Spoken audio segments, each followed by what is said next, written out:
2025ஆம் ஆண்டு சுதந்திர தினத்தை முன்னிட்டு சூப்பர் ஸ்டார் ரஜினிகாந்த் அவர்கள் நடித்த கூலி திரைப்படம் திரையரங்களில் வெளியாகியிருக்கு.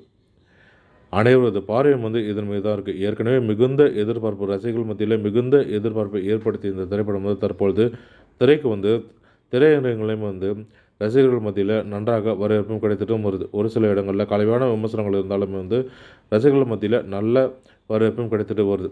ஏற்கனவே முன்பதிவில் புதிய சாதனை படைத்திருந்த கூலி திரைப்படம் தற்பொழுது கூலி திரைப்படத்தில் நடித்த நடிகர்கள் வாங்கிய சம்பளம் குறித்த தகவலும் வெளியாகியிருக்கு. அதன்படி கூலி திரைப்படத்துக்கு ரஜினிகாந்த் 200 கோடி ரூபாய் சம்பளமாக வாங்கியதாக தகவல்கள் வெளியாகிருக்கு. அதே போல் அமீர் கான் 20 கோடி ரூபாய் பெற்றுள்ளதாக தகவல்கள் வெளியாகியிருந்தாலும் ரஜினிகாந்த் மீதான மிகுந்த அன்பு மற்றும் மரியாதை காரணமாக அவரது கதாபாத்திரத்திற்கு அமீர் கான் ஒரு பைசா கூட வாங்கவில்லை என்னும் தகவல்கள் வெளியாகியிருக்கு.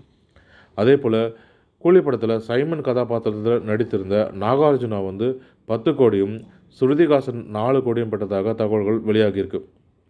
அதே போல் நடிகர் சத்யராஜ் 5 கோடியும் கன்னட நட்சத்திரம் உபேந்திரா 5 கோடியும் பெற்றுள்ளதாக தகவல்கள் வெளியாகியிருக்கு. கூலி படத்தை இயக்கிய லோகேஷ் கனகராஜுக்கு 50 கோடி சம்பளமும் இந்த படத்துக்கு இசையமைத்த அனிருத் 15 கோடி ரூபாய் சம்பளம் வழங்கியதாக தகவல்களும் வெளிவந்திருக்கு. மேலும் தமிழ் சினிமா தொடர்பான இது போன்ற சுவாரஸ்யமான தகவல்களுக்கு தமிழ் சினிமா யூடியூப் சேனல் இருக்கும். நன்றி, வணக்கம்.